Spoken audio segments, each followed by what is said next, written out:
Hello everyone, मेरा नाम है अन्ना चक्रवर्ती और ये वीडियो क्लास 10th के बच्चों के लिए है।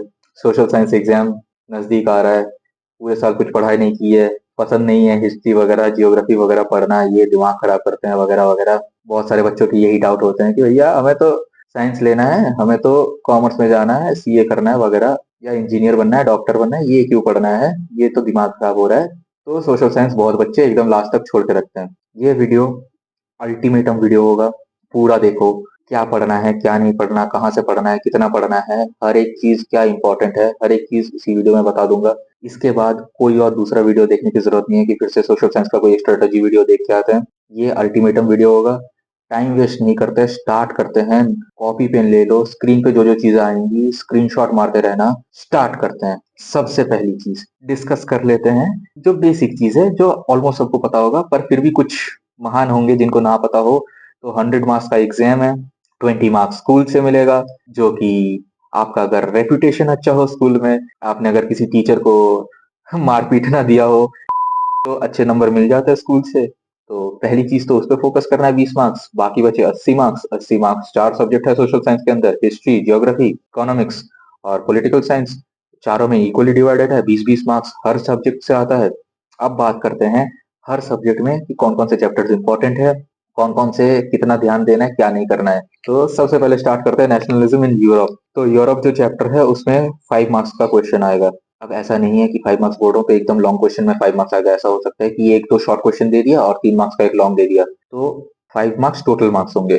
नेशनलिज्म इन यूरोप से 5 मार्क्स, नेशनलिज्म इन इंडिया से 5 मार्क्स का क्वेश्चन आएगा। फिर जो मेकिंग ऑफ ग्लोबल वर्ल्ड जो चैप्टर है उसमें 4 मार्क्स का क्वेश्चन आएगा। प्रिंटिंग वाला जो चैप्टर है उसमें 4 मार्क्स का क्वेश्चन आएगा, और बाकी जो 2 मार्क्स, अभी तक 18 मार्क्स हो गए होंगे, बाकी जो 2 मार्क्स है उसके मैथ्स से आएंगे। तो हिस्ट्री में मैथ्स अच्छे से प्रैक्टिस कर लेना। नॉर्मली मैं बता दूंगा कहाँ से करना है क्या करना है। तो ये सारी चीजें हैं। अब जैसे इसमें अगर तुम्हें दिख रहा होगा, कोई भी चैप्टर ऐसा नहीं है कि छोड़ दो कि बस 1 मार्क्स का क्वेश्चन आ रहा है, 2 मार्क्स का क्वेश्चन आ रहा है। सारे चैप्टर्स इंपॉर्टेंट है, तो सारे चैप्टर थोड़े थोड़े थोड़े थोड़े करते जाना है। पूरा चैप्टर हमेशा इंपॉर्टेंट होता नहीं है, पर हर चैप्टर के कुछ ऐसे चुनिंदा सवाल होते हैं जो हर साल आते हैं। तो प्रीवियस ईयर क्वेश्चन पेपर निकालो और देखो कि ये 5-10 मैं कर सकता था। ऐसा नहीं है कि मैं वो क्वेश्चंस दे नहीं सकता, पर ये वीडियो बहुत लंबा हो जाएगा, पहली बात। दूसरी बात, या तो फिर मुझे उसके लिए दूसरा वीडियो बनाना पड़ेगा, उतना तुम्हारे पास टाइम नहीं है। तो इसीलिए प्रीवियस ईयर क्वेश्चन पेपर निकालो, वहां से ढूंढ निकालो। कुछ ऐसे सवाल होते हैं, कुछ ऐसे टॉपिक्स होते हैं जहां से हर बार क्वेश्चन आता है। तो नेशनलिज्म इन इंडिया जो है, इसके गिने चुने कुछ 5 से 10 सवाल होते हैं। उससे ज्यादा सवाल बनते ही नहीं है इसमें से। अगर शॉर्ट क्वेश्चन छोड़ दो, शॉर्ट क्वेश्चन कभी भी कहीं से भी पूछ सकता है। अगर लॉन्ग क्वेश्चन की बात करें, गिने चुने 5 से 10 सवाल होते हैं। तो उन 5 से 10 सवाल को अगर याद कर लिया तो और कुछ करने की जरूरत ही नहीं है। नेशनलिज्म इन यूरोप, गिने चुने 5 से 7 सवाल होते हैं, और वही हर साल रिपीट होता है। तो ये सारी चीजें जब लास्ट 10 साल के क्वेश्चन पेपर सॉल्व करोगे तब तुम्हें पता चलेगा कि बस ये चीजें पढ़नी है, इसके इतने पॉइंट्स इंपॉर्टेंट है, बाकी पूरा चैप्टर कोई जरूरत ही नहीं है पढ़ने की। मैं from a marks point of view बता रहा हूँ। भैया नॉलेज चाहिए, ये चाहिए, वो चाहिए, वो करना है, तो ये वीडियो उसके लिए नहीं है। इस वीडियो पे इसलिए आए हो कि मार्क्स स्कोर करना है। मार्क्स पॉइंट ऑफ व्यू से गिने चुने 5 से 7 सवाल होते हैं, याद करो। हिस्ट्री खत्म। हर चैप्टर के कुछ 5 से 7 सवाल होते हैं, जिनको लास्ट क्वेश्चन पेपर्स निकालो लास्ट 5 साल के, उनमें से देखो, पता चल जाएगा तुम्हें। इतना दिमाग तो आई एक्सपेक्ट, इतना दिमाग होगा कि सारे क्वेश्चन पेपर तो सॉल्व करते ही होगे। उसमें से जब ही देखोगे तभी तुम्हें पता चलेगा ये 5 टॉपिक्स है, इन्हीं में से घुमा घुमा के किसी ना किसी तरीके से इन्हीं में से सवाल पूछ रहा है। तो वो 4-5 क्वेश्चंस या टॉपिक्स पढ़ लो, काम खत्म। हिस्ट्री में ऐसा कुछ और ज्यादा पढ़ने की जरूरत है नहीं है। और मैप्स की बात करते हैं। मैप्स जो है उनको नॉर्मली तुम ऐसे समझ नहीं पाओगे। तो मैप्स के लिए एक काम करना। नॉर्मली क्या होता है कि अगर मैप्स दिया हुआ है, ऐसा होता है कि सिर्फ मैप का एकदम जगह का नाम नहीं देगा, उसको ऐसा करेगा कि उसको एक 1 मार्क्स का क्वेश्चन बना देगा। ये पर्टिकुलर इवेंट यहाँ कहाँ हुआ था ये बताओ, और उसके बाद उसको प्लॉट करो। तो इसके लिए तुम्हें हर एक जगह का नाम याद होना चाहिए कि ये पर्टिकुलर मूवमेंट या ये चीज यहाँ हुआ था, और उसका फिर मैप प्लॉट करना है। प्लॉट करने के लिए अरिहंत का बुक है। मतलब एसएससी में अगर अरिहंत नहीं खरीदा तो क्या खरीदा। अरिहंत का बुक मोर देन इनफ है। अगर फिर भी अरिहंत का ऑल इन वन की बात कर रहा हूँ, कुछ लोगों को लग रहा है अरिहंत वो क्या होता है। अरिहंत मतलब ऑल इन वन का बुक। तो ऑल इन वन का बुक खरीदो, और उसमें जितने भी प्लेसेस होते हैं, 10 से 15 ऐसे इंपॉर्टेंट प्लेसेस होते हैं, उनको याद करना है, काम खत्म। हिस्ट्री 20 मार्क्स के 20 मार्क्स आ गए। शॉर्ट क्वेश्चंस अगर कर लेते हो, थोड़ा बहुत बुक रीडिंग मार लेना। अगर सिर्फ लॉन्ग क्वेश्चन की बात करें तो वो तो मैंने बता ही दिया कि चुनिंदा सवाल होते हैं। अब आता है ज्योग्राफी में। ज्योग्राफी में फर्स्ट जो चैप्टर है resource and development, 1 marks. Forest wild life 1 marks. Agriculture 1 marks. तो इन 3 चैप्टर्स को तुम्हें भी पता है क्या करना है, मुझे और बोलने की जरूरत नहीं है। 3 चैप्टर्स को पढ़ने की जरूरत नहीं है बिना मतलब का टाइम वेस्ट। एक एक मार्क्स के लिए इन चैप्टर्स को पढ़ने की कोई जरूरत नहीं है। ऐसे बहुत बेसिक सवाल आते हैं। बाकी एग्जाम हॉल में आगे बढ़ते हैं। वाटर, तो वाटर में से 4 मार्क्स का क्वेश्चन आएगा। जो मिनरल्स एंड एनर्जी वाला चैप्टर है उसमें 3 मार्क्स का क्वेश्चन, मैन्युफैक्चरिंग में से 4 मार्क्स का क्वेश्चन, और life lines of Indian economy मतलब नेशनल इकोनॉमी वाला जो चैप्टर है उसमें से 3 मार्क्स का क्वेश्चन आएगा, पर उसमें से सिर्फ मैप आएगा। तो अब तुम्हें पता है कि ये वाला चैप्टर बिना मतलब का थियोरी नहीं पढ़ना है, इसमें सिर्फ मैथ का क्वेश्चन आएगा, तो सिर्फ मैथ पढ़ना है। मैप कहाँ से पढ़ना है? जो अरिहंत खरीदा है, ऑल इन वन खरीदा है, उसमें से निकालो और सिर्फ इस चैप्टर के मैथ्स प्रैक्टिस करके चले जाओ, और कुछ करने की जरूरत नहीं है। ये चैप्टर बिना मतलब का पढ़ने की जरूरत नहीं है। तो ज्योग्राफी छोटा हो गया। क्या पढ़ना है? वाटर पढ़ना है, मिनरल एनर्जी वाला चैप्टर पढ़ना है और मैन्युफैक्चरिंग पढ़ना है। 3 तो चैप्टर पढ़ने हैं। बाकी एक एक मार्क्स वाले चैप्टर स्किप कर दो। यहाँ से तो मैप आ रहा है, मैप प्रैक्टिस कर लो। मैप प्रैक्टिस करने में कितना टाइम लगता है? काम खत्म। Easy geography. और कोई दिक्कत मुझे नहीं लगता होगा। इतना इजीली समझा रहा हूँ क्या क्या पढ़ना है, क्या क्या छोड़ना है। आते हैं पॉलिटिकल साइंस पे। सबसे पहला चैप्टर पावर शेयरिंग, 6 मार्क्स का।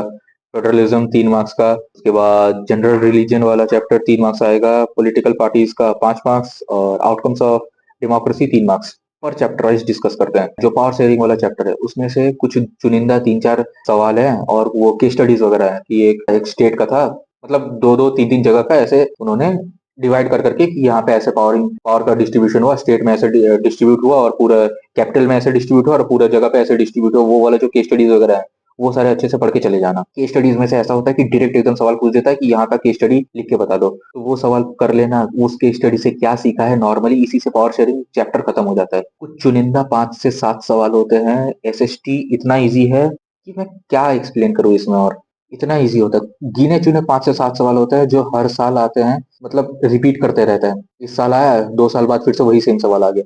लास्ट 10 साल के क्वेश्चन पेपर निकालो, पता चल जाएगा कि मैं हवा में बातें कर रहा हूँ या सही में मैं बता रहा हूँ। मेरे एसएसटी में 95 मार्क्स थे आउट ऑफ 100, तो हवा में तो बात नहीं कर रहा मैं। अब बात करते हैं फेडरलिज्म वाला चैप्टर। तो 3 मार्क्स का क्वेश्चन है, गिने चुने 4-5 सवाल हैं, बन जाएंगे, इजी है। 3 मार्क्स का क्वेश्चन, कोई दिक्कत नहीं है। जो जेंडर रिलीजन कास्ट वाला 3 मार्क्स का। पॉलिटिकल पार्टीज थोड़ा लेंदी चैप्टर है, 5 मार्क्स का क्वेश्चन है, एक आएगा। तो इसमें वो चीजें अच्छे से पढ़ लेना कि कौन से पॉलिटिकल पार्टी का क्या सिंबल होता है, उनके क्या आइडियोलॉजीज होते हैं, उनका एम क्या है, उन कहाँ पे स्टार्ट हुआ था वगैरह वगैरह। ये जो चीजें हैं, इस टाइम पे स्टार्ट हुआ था, डेट्स वगैरह, ये सारे थोड़े बहुत याद कर। हर पॉलिटिकल पार्टी का 3 से 4 पॉइंट्स, और लास्ट के 2 टॉपिक्स है जो जनरल टॉपिक था उनके, वो 3 से 4 पॉइंट्स याद कर लेना, काम खत्म। एक एक चैप्टर मतलब इजी है, और कुछ पढ़ना ही नहीं है। हर पॉलिटिकल पार्टी का 3-3 पॉइंट्स याद कर लोगे, उसी में से कुछ ना कुछ आ जाएगा क्वेश्चन पेपर में। ऐसा कुछ डिफिकल्ट नहीं है। आउटकम्स ऑफ डेमोक्रेसी, गिने चुने ऐसे टॉपिक्स डिवाइडेड है, 4 से 5 टॉपिक्स है। उनके अंदर हर एक टॉपिक का ऐसा करना कि वाई दिस, या इसके डेफिनेशन लिखो, उसके 4 से 5 पॉइंट्स बनेंगे बुक में से। तो वो 4 से 5 पॉइंट्स बस याद कर लेने हैं, काम खत्म। इजी है, बहुत ज्यादा इजी है। ऑल इन वन से मैप्स वगैरह कर लेना, क्वेश्चंस वगैरह देख लेना। वहां पे तो होता ही है कि ये इस साल में आया था वगैरह वगैरह, तो वो सारे देख लेना। और प्रीवियस ईयर क्वेश्चन पेपर अच्छे से सॉल्व कर लेना। इकोनॉमिक्स वाला समझा देता हूँ। डेवलपमेंट जो चैप्टर है, 2 marks. Sectors of Indian economy 7 marks. Money and credit 6 marks, और ग्लोबलाइजेशन 5 मार्क्स। तो पता चल गया, डेवलपमेंट छोड़ना है तो छोड़ सकते हो। 2 मार्क्स से क्या अचार डालना है 2 मार्क्स का? नहीं डालना तो छोड़ देना। बाकी जुगाड़ समझदार तो हो ही। अब बात करते हैं sectors of Indian economy. Easy chapter है, कुछ भी है सच डिफिकल्ट नहीं है। बहुत ही स्ट्रेट फॉरवर्ड क्वेश्चंस पूछते हैं, बस चैप्टर रीड करना है। कुछ चुनिंदा टॉपिक्स हैं, उनके कुछ चुनिंदा पॉइंट्स हैं, बस उनको याद कर लेना है, काम खत्म। मनी एंड क्रेडिट, ये ओवरऑल एक चैप्टर है, इसमें से कुछ भी पूछ सकता है, पर अगर कॉन्सेप्ट्स क्लियर होंगे तो कुछ भी आंसर दे सकते हो इसमें। ये चैप्टर एज सच बहुत ज्यादा डिफाइंड नहीं है कि यही क्वेश्चन पूछेगा। तो मनी एंड क्रेडिट को अच्छे से समझ लेना चैप्टर को, कि क्या बोलना चाहता है, इसका क्या मेन थीम क्या है चैप्टर का। और उसके बाद कुछ भी रैंडम क्वेश्चंस पूछ सकते हैं, पर इसका कोई डिफाइंड ऐसा नहीं होता कि यही क्वेश्चंस पूछेंगे जो बाकी चैप्टर्स में हो रहा था। इसके लिए ये चैप्टर पढ़ के अच्छे से कॉन्सेप्ट दिमाग में घुसा लेना, उसके बाद कुछ भी आंसर क्वेश्चन आएगा तो उसका बना बना के तुम आंसर दे सकते हो। आते हैं ग्लोबलाइजेशन वाला चैप्टर। बहुत इजी चैप्टर है, बस चैप्टर थोड़ा लेंदी है, ये मैं मानता हूँ, पर इसके भी कुछ चुनिंदा सवाल है, बस वो याद कर लो, काम खत्म। अब बात करते हैं बुक्स की, कहाँ से पढ़ना है। पहली बात, एनसीईआरटी से पढ़ो।